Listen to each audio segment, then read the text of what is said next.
नमस्कार। Today talk में अपने संपूर्ण वोटे के स्वागत करी सी हम चाम। आई हम सब बातचीत करब जेना कि ठंड आबि चुकल छे आ ठंडा में अपना स्किन के कोन प्रकार से जे छे से केयर करबाक चाही। जेना कि हरेक जेना सीजनली जे कहीं तो गर्मी में जेना कि गर्मी के कपड़ा पहिरल जाए छे वही प्रकार जाड़ में जाड़ के कपड़ा पहिरल जाए छे। तहिना जे छे से स्किन बहुत ज्यादा सेंसिटिव होय छे। आदमी सब उनका से कोई जानकारी नहीं रहल त ठंडो में जे छे से ड्राई क्रीम जे गर्मी में हम लगबे से वह के सब लगाओ के प्रयास करे छी। स्किन के बहुत ज्यादा जे छे से केयर कर पड़े छे, लेकिन बहुत आदमी के जे छे से जानकारी नहीं भेला के कारण से अपने स्किन के जे छे तैयार नहीं कर पाबि रहल छथिन। त हम सब आई बातचीत करब जे अखन ठंड आबि चुकल छे ई पार्लर कही दे सब गोटा की इच्छा रहे छे कि हम सुंदर बनी, अपना स्किन के जे छे से केयर करी। लेकिन यूट्यूब सब को विभिन्न प्रकार के जे छे से टिप्स सब देल जाय छे, लेकिन वो कतेक सही रहे छे ओ अहाँ के जे विश्वास नहीं क सकै छी। त हम सब आई बातचीत करबाक लेल आमंत्रित केने छियन जे अही प्रसंग में जे हम सब ब्यूटी टिप्स के बारे में आई जानकारी लेवा के प्रयास करब। जे आई 22 साल से निरंतर ई जनकपुर धाम में जे सबसे पुरान ब्यूटी पार्लर पार्लर छे जिनी ब्यूटी पार्लर आई के डेट में जे ओ 22 साल से जे छे से निरंतर जनकपुर धाम में सेवा द आइ रहल छथिन। लेकिन अखन के डेट में जे छे से भ चुकल जे जनकपुर धाम में कहबे त ई छेबे नहीं केले। नया एक तरीका से जे छे से फेर से संचालन में आनल गेले, जेना कि जिनी यूनिसेक्स जिनी प्रोफेशनल सैलून जे अखन एकदम आदमी सबके मन रुचा चुकल छे। तब वही के लिए हम सब आई बातचीत करबाक लेल बजेने छियन जे कई तो 3 साल अपन कार्यकाल जे छे से उद्योग वाणिज्य के उपाध्यक्ष में सेहो पिता चुकल छथिन। इटा व्यवसाय करे वाला के बहुत करीब से जे छे से देखनी हेथिन। आत्मनिर्भर उपाध्यक्ष छथिन त हमरा सबके बीच में आई छे तक दीपिका उपाध्याय जी। पहले उनका आप सब स्वागत करब तो विशेष बातचीत करब। अपने के स्वागत से नमस्ते। विशेष करके जे अपने तो उना नेपाली में हरेक ठाउँ में बजे छे, लेकिन आई पहिल बेर जे छे से हम अपने सब मैथिली में अंतर्वार्ता लेवा के प्रयास करबे। अगर ई ठंड आबि चुकल छे, ई ठंडा में कौन प्रकार जे छे से अखन ई स्किन सबके तैयार भ रहल छे की कह चाहबे? सर्वप्रथम तो हम फर्स्ट टाइम मैथिली बाजे जा रहल छी, तो ओमे हमरा कोई भूलचूक हो जते तो ओकरा लागि हमरा माफी चाही छी। लेकिन मिथिला में छी तो मैथिली बोले के बहुत जरूरी रही छे, लाइक हम मैथिली बोले के प्रयास करबे। ठंड महीना में सबसे ज्यादा स्किन के केयर करना बहुत जरूरी रही छे। एक तो ठंड महीना में हम सब पानी कम पिए छी, ओकरा वजह से कथी होय छे डिहाइड्रेशन हो जाए छे और ठंड के कारण से स्किन एकदम ड्राई हो जाए छे।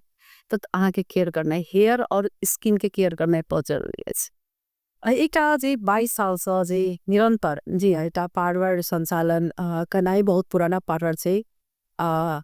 के एटा उद्देश्य एटा लक्ष्य के साथ जे छे से अपनी खुलने छली? हाँ, खास को तो हम महिला के अपना पैर में खड़ा करे लगी, महिला के अपन पहचान करावे के लगी, अपन नाम से पहचान करावे के लगी। ये उद्देश्य लेके हम मात्र ई फील्ड में आयल छी। और हम चाहे छी कि घर में बैठ के भी महिला ई एहन पेशा से कि अहाँ घर में भी अहाँ कर सके छी। ई सेवामूलक पेशा से अहाँ घर में भी अपन परिवार के सब पे समेट के भी अहाँ काम कर सके छी। एकटा रथ के दू पांगरा होय छे ना, सेहो समझ के अहाँ कर सके छी। और जे अहाँ मतलब कहू ना घर में जे महिला सब छथिन जे ओते नहीं कुछ कर सके छथिन, ओते आगे में नहीं पढ़े सकल कि ना, तो उनका सबके लगी ई ब्यूटिशियन पेशा अभी के डेट में बहुत निक से, बहुत ज्यादा निक।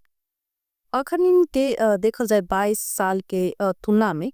त कति कोई ठाम से जे छे से अपने की प्रशिक्षक मतलब प्रशिक्षण लौ के विद्यार्थी सब ठाम से जे छे से गिनती हम नहीं कर सके छी, बहुत ज्यादा। अभी भी हमारा इंस्टीट्यूट में 70 स्टूडेंट्स है। अभी हाल में हम सिखा रहे थे। सवेरे 7 बजे से शिफ्ट चली से 7 से 11 बजे तक एक शिफ्ट चली से, 11 बजे के बाद में 3टा, 3 के बाद में 8, ये 3टा शिफ्ट चल रहा है। अभी सिखा रहा छी। लेकिन पहला का अनुपात में अभी हम देख रहा छी कि पढ़ल लिखल स्टूडेंट सब, बैचलर मास्टर्स करल स्टूडेंट सबके इंटरेस्ट देख रहा छी ना, तो हमरा बहुत खुशी लगी से। ई बात देख के जेना कि अन्य जे ये जो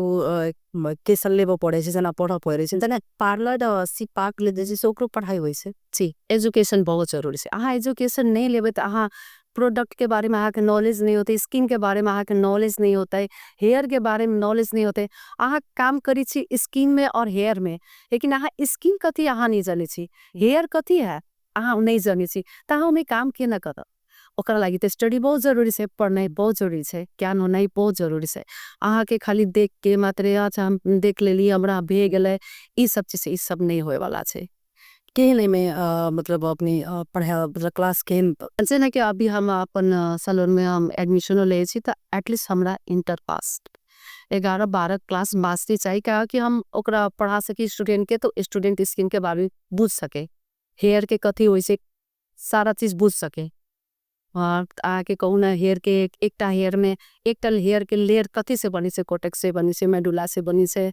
हाँ कैरेटिन से बनी से, ये सब चीज बुझे पड़े नहीं, कैरेटिन कथी है, कोटेक्स कथी है, मेडुला कथी, ये बुझे पड़े नहीं, कथी के काम कथी है, सब चीज बुझे पड़े। तो ओकरा लागी हमरा स्टडी बहुत जरूरी है, पढ़ाई बहुत जरूरी है। अहाँ एजुकेशन के साथ नहीं प्रोफेशन में लगे छी तो प्रोफेशनल अहाँ के प्रोफेशनल ले न कि अहाँ के जनरल प्रोफेशनल तरीका से अहाँ वर्क करबे, तो आगे वाला क्लाइंट जे अहाँ के सैलून में आवे से कला सुंदर बने लगी। तो एजुकेटेड रहते, वो एजुकेटेड रहते, बुझल रहते, सब चीज पढ़ल रहते, तो उ ज्ञान के हिसाब से काम करते। तो ओइला हमारी ये उद्देश्य से ना कि इटा अपनी ब्यूटी क्वींसियो भेल छले तो इसी मतलब एटी में, लेकिन अखन देखल जाए तो उस समय में अखन और ज्यादा देखी छी जे दिन से दिन अपने सुंदर मिल जाए छे, तो ओकर राज की छे? स्किन केयर हम अपनी स्किन के बहुत ज्यादा केयर करी छी। और सेकंड सबसे पहला तो फर्स्ट में आगे अभी से हेल्थ स्वास्थ्य हमरा सबके ब्यूटिशियन के इतना लोगो छे कि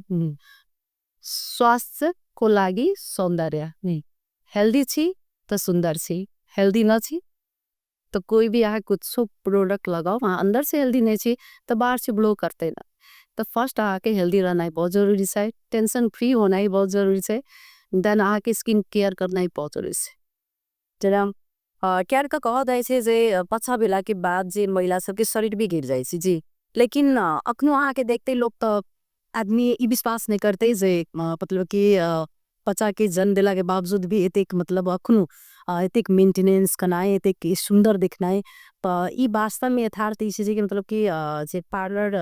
जे जे खोलने रहे छे दो, लेकिन बहुत एहन छे जे तेन मेंटेन नहीं केने रहे छे, लेकिन ई मेंटेन कति आवश्यकता कति जरूरी छे। बहुत ज्यादा आ अपन बॉडी के मेंटेन करके राखब ना, आ घर के भी सारा चीज कर सकी छी, प्लस आ काम भी कर सकी छी। आ बॉडी के मेंटेन नहीं करबे, आ स्किन के मेंटेन नहीं करबे तो कॉन्फिडेंट लेवल आ के नहीं आयत। हाँ आ हमेशा मतलब एक बच्चा हो जाला के बाद में एक औरत एक लेडीज बहुत चीज से स्ट्रेस से गुजरी तरह से, लेकिन आहा मतलब सबके खुशी करे के चक्कर में कथी करे से अहाँ अपना आप के भूल जाए छी, खुशी कोई ना हो छे लेकिन अहाँ अपने आप के भूल जाए छी, तो अहाँ डिप्रेशन में चल जाए छी, तो अहाँ के डिप्रेशन के जनाई से अहाँ के फैमिली में असर पड़ी छे। तो एक उ कारण से हम कथी कहला चाहे छी कि पहला अहाँ अपना खुश रहो, अहाँ खुश रहबे, अहाँ हेल्दी रहबे, अहाँ तकनी सब परिवार के अहाँ हेल्दी राख सके छी, सब परिवार के खुशी राख सके छी, सबके अहाँ खुशी कर सके छी। तो हमर ये लोगो छे, हम अपना खुशी रहे छी, हम सबके खुशी रखे छी, ये छे ग्लो के राज। दीपिका जी जेना कि देखल जाए तो 22 साल पढ़ने जे पार्लर जे आदमी बहुत एहन इटा हम स्किम भी मतलब तो एक चीज है, तो वही अनुसार से जे आदमी सब पहिनो टे ज्यादा पार्लर भी आग दे देव चाहे जले कतेक अपना मतलब कन्या के कहीं बच्चा सब गे ओई समय से अखन जे कति सहज हो चुकल छे, कति चुनौती उस समय में कति चुनौती रहे, पार्लर के नाम से की लोग समझे? आज से 22 साल पहले बहुत ज्यादा चुनौती चले, पार्लर के नेगेटिव चीज से आयल आदमी के माइंड में ही पूरा नेगेटिव रहे कि पार्लर मतलब नेगेटिव चीज मतलब वहाँ गलत चीज हो छे, पार्लर जनाई में भी गलत, पार्लर जाए के न हो छे। एक हम बहुत अच्छा फैमिली से हम बिलोंग करी छे, अच्छा फैमिली के घर से छी। तखनो हमर पापा मात्रे हमरा सपोर्ट के ले डलकिन, जखनी हम कहले रहे कि हम पार्लर करबे पापा, पार्लर खोलबे, हमर पापा मतलब मीन्स हमर ससुर जी हमरा बहुत ज्यादा सपोर्ट के ले डलकिन, उहे हमरा ई फिल्म में अगाड़ी लेलकिन और हमेशा हौसला देलकिन कि हमर पछाड़ी से कर। तो हमरा ये दिमाग में रहले कि कला हमरा सुंदर बने के लागी हमरा छुप के और हमरा छुपा के कला ये तो लेडीज के लागी एकदम सुरक्षित जगह भेली ना। कला के ओहन तो खाली लेडीज सबके काम मात्र होय छै, तो लेडीज के लागी और सुरक्षित वाला काम भेले ना। तो गलत कला कथी के लागी कला तो स्टार्टिंग में तो आगे बहुत मेंटालिटी क्लाइंट सब अभी लेकिन तो मुंह छुपा के अभी लेकिन एकदम स्टार्टिंग में तो हमरा एकदम अजीब लगी छले कि कला मतलब अपना आपके सुंदर बना आखिर में स्त्री के नाम ही सुंदरता है ना। स्त्री के सब कुछ सुंदर ही देखेला चाहे छै ना। तो अपने आप के सुंदर बनावे के लागी इतना लुका के छुपा के कथी लाओ है ना। ओमे तो हमरा लुकाए छुपाए वाला कोई गलत काम तो नहीं कर रहा है कि यहाँ के लुकावे के या छुपावे के। तब धीरे धीरे मतलब बहुत चीज चुनौती होले, बहुत चीज सुने पड़ले हमरो, बहुत ज्यादा चीज हमरो सुने पड़ले है। कई आदमी तब एते तक कहल कि ना फैमिली में कि हजाम के काम करिया, पानी नहीं चले वाला काम करिया, हाथ के पानी नहीं पीबे, बहुते ढंग के बात सब बहुते भेल है। लेकिन बस इस सब चीज के इग्नोर करते हमरा बस एक लक्ष्य के ना रहे कि नहीं हमरा इस सब चीज माइंड है ना, ये माइंड हमरा चेंज करे के छै। जनकपुर के एक एकदम आगाड़ी बढ़ावे के छै। हर एक घर में हमर एक ही कथी है कि एक हस्बैंड के कमाइला से मात्र फैमिली चलाई मुश्किल है। दो आदमी कमा सके छै तो लेडीज का एकदम बहुत सेफ है ना। तो घर में भी बैठ के पार्लर कर सके छै ना, एक रूम में आराम से अपना पार्लर खोल के फैमिली देख के भी चला सके छै ना। तो अपना दो पैसा आमदनी भेले, अपना फैमिली के सपोर्ट भेले। यही लक्ष्य लेके मतलब कि नहीं हमरा ई करे के छै, हमरा एक ना एक दिन जनकपुर के ई जगह पहुंचावे के छै। तो जखन हमर पार्लर हम खोल रहे थे बहुत कम पार्लर रहे, बहुत कम उंगली में गिनती करे वाला। अभी तो जनकपुर में दे सके छी लगभग हमरा अभी हमरा अनुमानित हमरा है कि 1900-2000 के हाराहारी में पार्लर से जनकपुर में। तो यहाँ के प्लस पॉइंट पॉजिटिव भेलेगी ये चीज तैयार नेगेटिव सोच के साथ हम अभी पार्लर में जना नेगेटिव आदमी सोचे छ, लेकिन पार्लर के जे शौचालय से ओको सब देख के दृष्टिकोण सब में अलग हेते जी के केम चीज के सबके सामना पड़ल छै। अब लाइक जैसे कि मतलब ये खराब टाइप के कैरेक्टर के खराब होते पार्लर खोले है, लाइक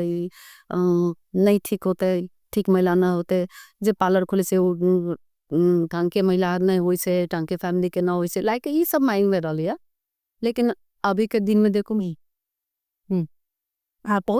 बहुत चेंज है ना। देखो अच्छा फैमिली के लोग सब पार्लर सीख रहे हैं, अच्छा फैमिली के लोग अपन घर में या अपन मार्केट के एरिया में पार्लर सैलून खोल के मजा से चला रहा है, अपन फैमिली चला रहा है, एक नाम कमा रहा है। तब इससे ज्यादा कथी चाहिए जेना कि पहले एक महिला मात्र जाए छलै, धीरे धीरे विकसित भेले, फिर मतलब सब महिला आके इच्छा भ गेली कि हमहु सौंदर्य देख सपना सबके रहे स्वाभाविक से। तेकर बाद अपनी जखन जे यूनिसेक्स सैलून जे में तो पुरुष सब से हो जाए छै, तो फिर ओई के कोन रूप में मिलल के कोन जखन इहो चैलेंज रहने हमरा लगे हाँ एकदम नया जनकपुर में यूनिसेक्स सैलून खोलना ही उ टाइम में कनका बहुत ज्यादा ही चैलेंज। लेकिन जे सैलून में बुझियो कि कंपनी के आदमी तक चल आइत रही तो लोग के नजरिया अलग रही रहे कि हाँ कलायन चेंज है।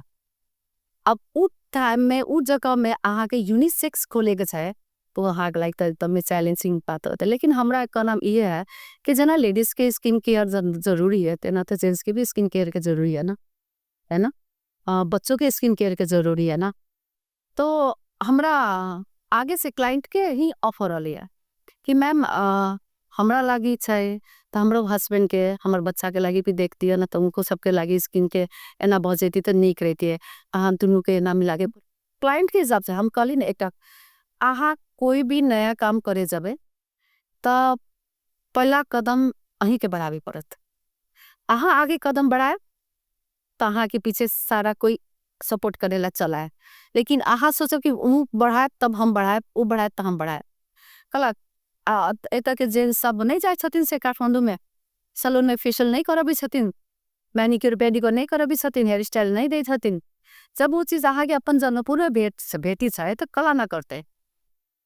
और नहीं मन फैमिली के साथ जा रहा है वाइफ हस्बैंड। अभी के छै कि ग्रूम भी हमरा यहाँ मेकअप एक साइड में ग्रूम करबी छै, मेकअप एक साइड में ब्राइडल करबी छै, एक ही फैमिली के तो कते नीक लगत रही ना दोनों के फोटो शूट साथ में बेल। तभी के देखी छी तो हमरा खुशी लगे छै खास एटलीस्ट किस पर ला सब कुछ तो कह ले हम और बस जेना कि अखन देखल जाए दीपा जी तो पूरी ठाम में जे अखन हरेक क्षेत्र में चलते छै, लेकिन विशेष करके पार्लर जे स्किन तो बहुत ज्यादा सेंसिटिव चीज है। लेकिन जे पार्लर अखन बहुत एक जैसे अव्यवस्थित रूप से जैसे से खुल चुकल छै, तेमे अहाँ सब एते पुरान छियै और एकटा सहकारी खिन भ रहल छै, कियाकि जे तरीका से जे कतेक आदमी के एहन क देलक जे केसे जरा दै छै, जी कते के की भेल जे सूट नहीं करऽ वाला क्रीमे जे छै से केस के लेल द दै छै। त ई चीज सब अखन बहुत रास जनकपुर में ई उपराग सब आबि रहल छै, की कह सब अहाँ के की छै इनका? हाँ, जहाँ तक अहाँ गली ने स्किन के बात करिए, स्किन के प्रॉब्लम चल अभी छै। स्किन के हम अहाँ के फर्स्ट में कहलिए कि अहाँ स्किन में काम करे छी त अहाँ के स्किन के नॉलेज होना बहुत जरूरी हो। अहाँ के जब तक स्किन के नॉलेज नहीं होते तो हम केना वर्क करबे? वर्क करे के लागी भी तो अहाँ के हर एक स्किन के ई पार्ट कथी छै, ई कथी छै, कथी ता लेयर होई छै, कौन पार्ट सेंसिटिव है, कौन पार्ट ऑयली है, कौन पार्ट ड्राई है, ऑयली स्किन में हमरा कथी करे के छै। तहाँ एकटा प्रोडक्ट लेके ऑयली में भी यहाँ करे छी, ड्राई में भी करे छी, पिगमेंटेशन में भी करे छी, त रिजल्ट अहाँ के केना आते त हमरा कहू, वो तो खराबे आते ना। और रहल बात केस के, देखियो केस केमिकल वाला प्रोडक्ट पे टोटली अहाँ के केमिकले चले छै। केमिकल अहाँ जखन अहाँ यूज करबे, वर्जिन हेयर है, नॉर्मल है, अहाँ केमिकल के प्रोसेसिंग नहीं जानबे, अहाँ के कहली ना क्यूटिकल में या मोडुला में कखनी तकले कते परसेंट तक अहाँ के केस के जरूरत से कते वीक से अहाँ के केस, अहाँ वर्क करे से पहले वो केस के चेक करू ई हमर केमिकल थामे वाला केस है कि नहीं, नहीं थामे वाला केस से अहाँ तकन अहाँ हिम्मत राखू ना क्लाइंट के कहे लगे कि मैम आगे केस नहीं छे केमिकल से वाला, आप प्रोटीन करा सके छी। त लेकिन अखन कथी देखी छी हम एक होड़बाजी भी गौ वो है, क्लाइंट तो सब पे केना हो छे ना कि प्रोटीन में भी हमरा रिजल्ट एकदम केमिकल जे का है, तो हम बुझी सी बात कि केमिकल के काम अलग होई छे, प्रोटीन होई छे लॉन्ग टाइम आके होई छे, केमिकल होई छे आके शॉर्ट टाइम। फर्स्ट टाइम आके एकदम रिजल्ट निक देत, लेकिन 2 मंथ आफ्टर 2 मंथ 3 मंथ में आके एकदम हेयर डैमेज हेयर फॉल के प्रॉब्लम हो जात। तो क्लाइंटों के ई बात बुझे पड़ते कि हमर केस के क्वालिटी केहन से, हमर केस बलियो से तो हाँ केमिकल यूज कर सकी छी, अहाँ के केस बलियो नहीं से तो हाँ केमिकल नहीं यूज करो। अखन हम अभी केमिकल अपन सैलून में हेयर स्ट्रेट केमिकल वाला स्ट्रेट हम अभी पूरा बंद कैले छी, बैंड कैले छी, हमर सैलून में नहीं चले छी। हम अभी बस आके प्रोटीन माते चला रहल छी केस में,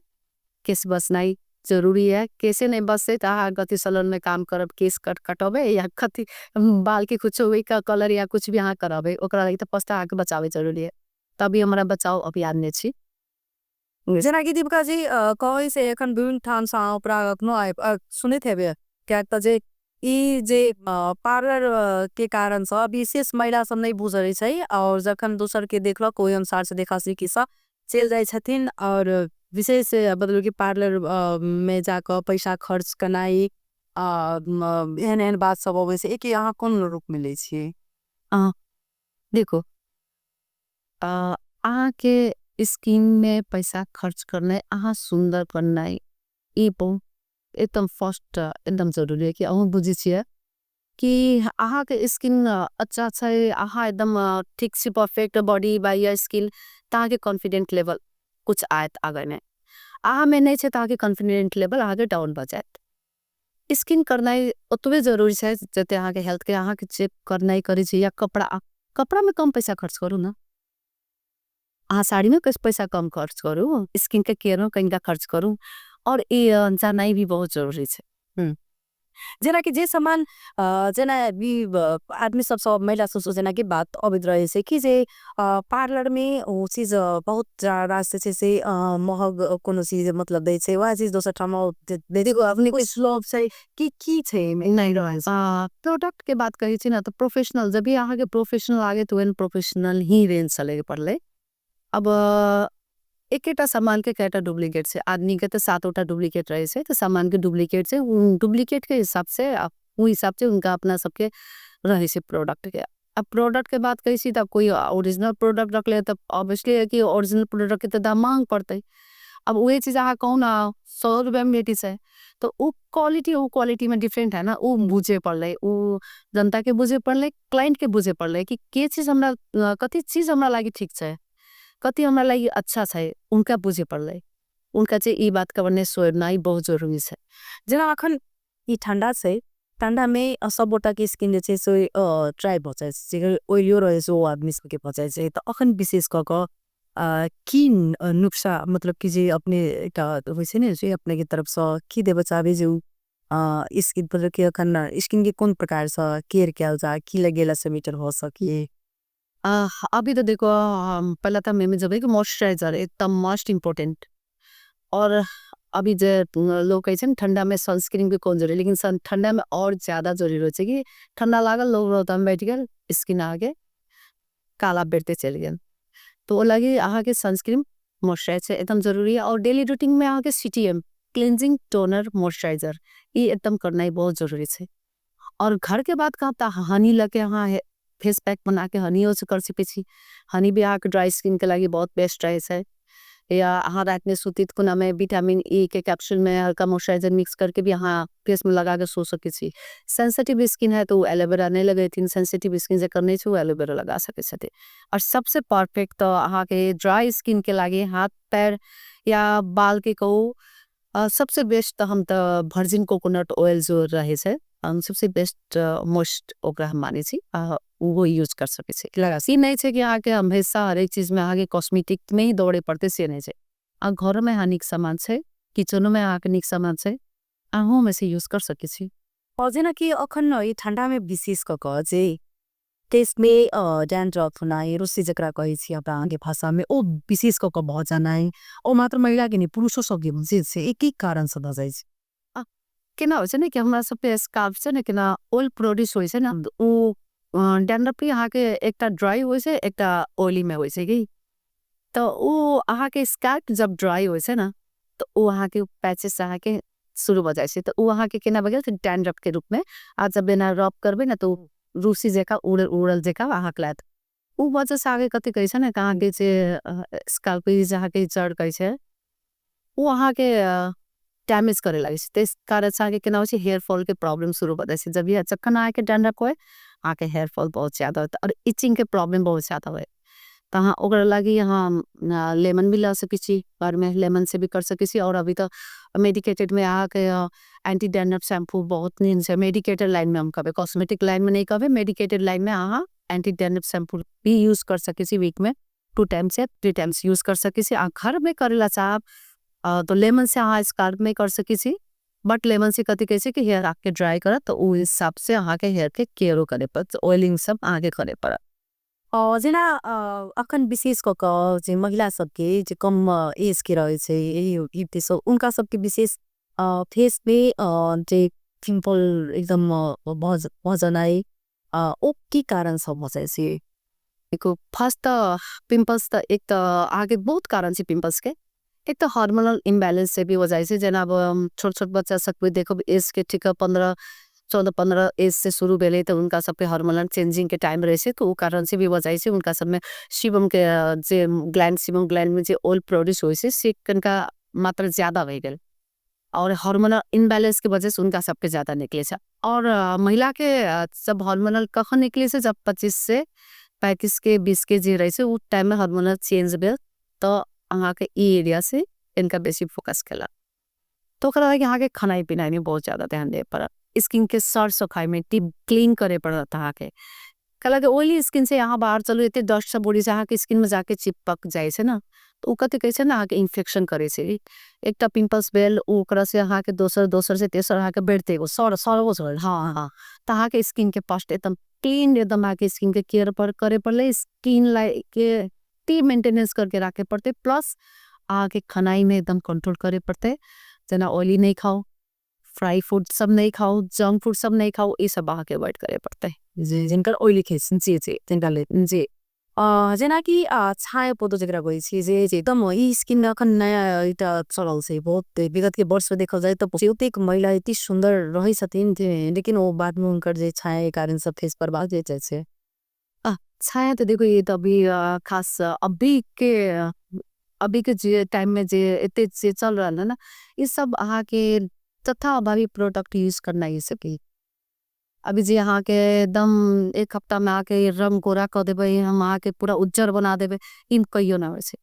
अहाँ के टैन हटा सके छे। अहाँ जे कलर में छी अहाँ के उ कलर में के टैनिंग हटा सके छे, अहाँ के ग्लो कर सके छे। लेकिन अब जे प्रिसियाम रहथिन कहथिन कि हम दीपिका मैम देखे हम उजर बजर पे हम कोई क्रीम दूत अभी तक कोई भी ना, भगवान के जे रूप है से है। हम सब ओकरा मेंटेनेंस करे के काम मात्र करे छी और अन्य और कुछ नहीं। पिगमेंटेशन होए के कारण कथी एक तो यूवी रेंज के अहाँ के धूप से भी, और दोसर केना है कि थायराइड अभी तो कॉमन वे गेले देखो थायराइड के बीमारी, थायराइड के वजह से भी है। और तीसरा अहाँ के गैस के महिला सब के बेले टाइम टेबल के खाना ही ना बेले। आ महिला के कैसे अभी तो हम पुरुषों के देखे छी, बहुत ज्यादा पुरुषों के हम देखे छी साइज प्रॉब्लम हो जाता है उनको के प्रॉब्लम रीजन उनका से हम धूप से उनका अपना यूवी से यूवी रेंज से अहाँ के अपना बचाव करे पड़ते, धूप में अहाँ के सनस्क्रीन लगा के निकले पड़ते, इतनी चीज अहाँ के केयर करे पड़ते। खानाई में अहाँ के मेन तो हम शुरू में भी कलिए स्वास्थ्य को लागे सौंदर्य अपना आप पहला हेल्दी करू। जे अहाँ के स्टोमक है नी पेट जे है ना एकरा अहाँ इतने क्लीन राखू यहाँ के ऊपर में कुछ निकले। खाना पीना स्वास्थ्य एकदम एकदम अति इम्पोर्टेंट। जेना कि अगर देखल जाए तो ये फाउंडेशन विभिन्न प्रोसेसिंग अहाँ मतलब कि फाउंडेशन वास्तव में स्किन के लिए जे से डेली यूज में उपयोगी होई छै। जी नहीं, फाउंडेशन हम रेगुलर यूज में हम नहीं ला सके छी। फाउंडेशन अहाँ के अहाँ कोई फंक्शन में अहाँ यूज कर सके छी। अहाँ यूज केला के बाद में भी अहाँ के ओकरा पूरा तरीका से अहाँ के क्लीन करे पड़ते, जैसे मेकअप रिमूवर बाम अभी छे ओकरा से पहले क्लीन करू, फिर अहाँ के बाद फेस के क्लीनर से करू, फिर टोनर लगाओ, फिर सीरम लगाओ, आके ओकरा बाद आके बहुत ज्यादा केयर करे पड़े छे। ई नहीं ई अहाँ के नॉर्मल सनस्क्रीन या मॉइस्चराइजर नहीं छै कि अहाँ डेली लगाए बा डेली निकलब वही तरीका से अखन लगार भेटे छै त से बुझाई मतलब भेट रहो वो से आके स्किन में यहाँ स्किन के अहाँ कला कहा के देखो अभी मार्केट में अच्छा क्वालिटी के अहाँ यूज करब तो अहाँ के बहुत कॉस्टली पड़ी छै। अच्छा क्वालिटी के अहाँ SPF पीएल वाला ये कुछ अहाँ अफोर्ड नहीं कर सके छी। तो हाँ अभी केना बगल मार्केट में अभी कंपटीशन के जमाना तो अहाँ के बहुत सस्ता से शब्द फाउंडेशन नेटिविटी है। अब हम सब केना छी ना फैशन में होड़बाज, फैशन के लाइन में होड़बाज में छी, बाद में हमारे स्किन में कथी होते डोंट केयर। लेकिन अखन हमरा चाही जे रिजल्ट हमरा अखन मिले बेटी के तुरंत तुरंत तो तुरंत के रिजल्ट से अहाँ के हम करे छे। कथी समझना जरूरी भ जाय छै कखनो काल त कस्टमर के जखन चाहत रहे ओही प्रकार से जे कते कस्टमर होय छै जे हमरा अखने आई देखवाक छै जे तो बहुत बहुत ज्यादा केस करे छे। मतलब एते स्किन डैमेज मतलब बुझियो नहीं कि 99% स्किन डैमेज करके अभी छथिन मैम कथी लगाओ कुछ छथिन त मतलब क्रीम हम सजेस्ट करे छी या मेडिकेटेड लाइन से ही हम सजेस्ट करे छी। कॉस्मेटिक लाइन नहीं देसी कला के बहुत ज्यादा कॉस्मेटिक से भी आगे एकदम डैमेज हो जाए छे। तो वो कहे छथिन मैम हमरा कते दिन में ठीक हो जाते हमरा 5 दिन के बाद में घर में शादी छे, 4 दिन के अंदर हमारा घर में शादी छे। ये 4 दिन 5 दिन में नहीं ठीक होए वाला चीज छे। ई अहाँ के महीना 2 महीना 3 महीना 4 महीना 5 महीना भी लगे छे। स्किन के अहाँ लेयर हटा ले छी, डर्मिस लेयर तक अहाँ पूरा आउट कर ले छी, तब कब यहाँ कि 4-5 दिन में ई तो जादू के छड़ी में छे ना घुमाए लो सुंदर भगेली हेने से अहाँ के शुरू से स्किन केयर करना है बहुत जरूरी है। अखन हो लगे अभी अहाँ देखो के लिए अभी हम 2 दिन अहाँ के स्किन टेस्ट के कार्यक्रम रख ले कि स्किन के बारे में लोग के जानकारी हुए और स्किन के केयर के ना करे के से हम लोग तक हम जानकारी पहुंचाई, जे वजह से लोग अपने अखन से स्किन जे टेस्ट जे रखने चली तो की सबसे बेसी प्रॉब्लम की दिखाई गेली? सबसे ज्यादा प्रॉब्लम देखली हम पिगमेंटेशन के, हाइपर पिगमेंटेशन मात्र पला तो पिगमेंटेशन मात्र देखे चलिए। अभी तो आके हाइपर पिगमेंटेशन देखी छी, फ्रैकल्स देखी छी, मेलाज्मा देखी छी, 15 वर्ष 14 वर्ष के लड़की के एक्ने प्रॉब्लम, हाँ महिला सबके यहाँ के 25 से 30 वर्ष के पिंपल्स के बड़का बड़का एकदम घाव जेका पूरा पिंपल्स और डार्क सर्कल मेन तो हम सबसे ज्यादा भी देख रहे हैं डार्क सर्कल 13-14 साल के लड़की के भी डार्क सर्कल। तो ये सारा रीजन से आके मोबाइल ना ले छी, आप प्रॉपर सोते छी ना, प्रॉपर खाना नहीं ले छी, यहाँ प्रॉपर अपना हेल्थ के ध्यान ना दे छी, तो अहाँ के स्किन प्रॉब्लम है। कति प्रोडक्ट लगा के अहाँ अपना स्किन के केयर कर सकते हैं, जले अहाँ अपना आदत के अपना हैबिट के अहाँ नहीं सुधारबे तक नहीं अहाँ कति प्रोडक्ट लगा के अहाँ कति दिन तक नहीं कर सके छी। इस हमर सवाल से जरूरी है कि सब एक दहाना पिनाई सुतना है जी सब जे से अब ए रुतब जे से मने हां जरूरी है ते हजना एकटा चीज की देखल गेल छै जे कखन के डेट में विशेष क बहुत कम उम्र आदमी सबके आरो पैक जनाई किस जे छै से बहुत कम उम्र में सब पाक लगे छै अही में एकटा चीज यो जोड़ब जेना कि कलर आइ के डेट में कलर कतेक एकटा मतलब अपने एकटा जे स्वाभाविक से जखने जेते तो वो अपन सामान बेचना नहीं छोड़ते ती कलर हतपत आदमी चढ़ा मतलब कि डायरेक्ट कलर कॉलेज है ये सब क्या की कारण से हम तखनो कली ना सारा चीज के जे स्किन या हेयर के सारा चीज रिलेटेड आ गई पेट से ही यन जते कचरा रखबे तिनते कचरा बाहर निकलते जेना सिंक बर्तन मज वाला सिंक भर जाए से तो कथी हो पानी ऊपर में फेंकी है ना नीचे में तो ना ऊपर में पूरा भर जाए ना तो सेम लाइक अपना सबके स्किन और हेयर हुए छे अहाँ खाना अच्छा से खा रहा छी विटामिन खाना में आके प्रॉपर जा रहा है प्रोटीन आके खाना में प्रॉपर जा रहा है कैल्शियम मज्जा से जा रहा है ताकि स्किन भी ग्लो करत हेयर भी ग्लो करत लेकिन अहाँ खाना ही नहीं खा रहा छी गैस के अहाँ टाइम के खाना के में से ओकरा से गैस बने से गैस्ट्रिक से अहाँ के पेट में गर्मी भेले ताकि केस पकनाई तो एकदम स्वाभाविक भे गेले और अभी के पॉल्यूशन के कारण से भी हम तो सके अभी में अभी 7 बरिस 10 बरिस 12 बरिस के बच्चा के हम देख रहे केस पाकल पोल्यूशन के वजह से भी है और केमिकल नाना तरीके केमिकल यूज करने से अभी जो फैशन के होड़बाजी चल है से वो कारण से और जहाँ तक कलर के बात भेले एमोनिया युक्त कलर अहाँ जते लगाते ना कि हमरा सब लोग क्लाइंट अभी छथिन रूट टचअप के लागी जिनका सबके कम रहल व्हाइट केस तो उनका सब हम सलाह करे छी कि नहीं करू कला कि हाँ अभी रूट टचअप के आदत कर लेबे यहाँ मतलब व्हाइट केस के यहाँ कला करे के आदत कर लेबे तो अहाँ के फिर वो आदत बरकरार रहत तो फिर कहना था कि हाँ आज कुछ केस व्हाइट से फिर अहाँ के फिर बाद में होते होते होते तो पूरा केस केमिकल वाला यूज करब था एमे अहाँ सब बार कोशिश करूँ कि यहाँ केमिकल पीना के यूज करी एमोनिया फ्री यूज करी एमोनिया से अपना हेयर में बहुत डैमेज करे से ये सब लेकिन अभी के ज़माना में इस सब चीज संभव नहीं से यहाँ के फैशन के ज़माना से आगे करना भी बहुत जरूरी है सफेद बाल केकरा पसंद से वो लगे करना ये भी जरूरी है लेकिन सब ब्यूटिशियन सब एते सलाह कथी या आग्रह कथी करेला चाह कि सब जे अहाँ सब लोग क्लाइंट से पूछे छथिन उनका पहले काउंसलिंग करो फर्स्ट काउंसलिंग करो देन ओके बात नहीं वर्क करो तो कला कि वो तब अनभिज्ञ छथिन उनको तो कुछ नहीं मालूम है ना वो हाला गवी छथिन कि हम केना सुंदर बन सके ई गलत से ई सही से अहाँ के में इहे चीज के मात्र जरूरी है ई चीज करे के कोई जरूरी नहीं था वो चीज सही चीज के अहाँ सजेशन कर सके छी काउंसलिंग कर सके छी तम दाम कर के ज्यादा नहीं करत जरा ई अखन देखल जाए तो अखन के तुलना में एटा जे समय से अपनी पार्लर में लागल छे जी जी एटा देखला के बाद में डायरेक्टली अपनो लोग मतलब कि मॉडर्न तेकर बाद कोनो मतलब कि नेपाली फिल्म के जे छे से एकटा कलाकार मतलब अभिनेत्री हो सके दो एक बेर देखे छे तो वो चीज होय छे नहीं लेकिन एक ही क्षेत्र में रही जाना है एक ही क्षेत्र में अपने रही के लिए अब अन्य क्षेत्र में आ जा सकते छे खिलाने जा सकते क्या तो आगे देखा के बाद में तो लोग की टाइट वही ना हर्ष में अगर नजर पड़े तो लोग की चीज सोचे कि अभिनेत्री है हमार सोच बस हम आगे शुरू में भी कर लिया हमार सोच महिला के आगे बढ़ावे के छे तो हम उनका काम करे के सिखा के ना एकटा एक्टिव महिला एकटा वर्क करे वाला एकटा मेहनती महिला बनावे के उद्देश्य लेके मात्र आयल छी एकटा मतलब सबसे समेट के हम अभिनेत्री लाइन में जेती तो शायद हम दुनिया के नजर में मत एक अभिनेत्री मात्र रहती लेकिन हम बाकी सबके हम रोल मॉडल नहीं बन सकती है ना अभी छी तो हम एते विद्यार्थी सब पे निकाले तो सब अपन कम से कम अपन घर परिवार चला सके छथिन अपन पैर में खड़ा भेल छथिन और अपन नाम के पहचान छै उनका संग हमर लगे उहे सबसे बड़का बात अगर अही में जे अगर दूटा पाउंड को अगर लात राख दे जी तो ओ केहन हो जाए छे दूटा नाव में आप पैर रखब तो वैसे कि कहूँ के नहीं रहे ना घर के रहे ना घाट के रहे ओ क्षेत्र ले चुन सब किसी आगे कुछ अच्छे नहीं रहे तो आके लाइन से कंफ्यूज रह बा हमेशा कंफ्यूज जिना अखन इस ठंडा में कि अपने सलाह देव चाहबे जे ड्राई स्किन के लिए यो अलग से ऑयली स्किन जिनकर से और टिप्स की देव चाहबे देखो क्या ना कि गर्मी में जिनका ऑयली ज्यादा रहे ना उनका जाड़ा महीना में बहुत ज्यादा ही ड्राई हो जाए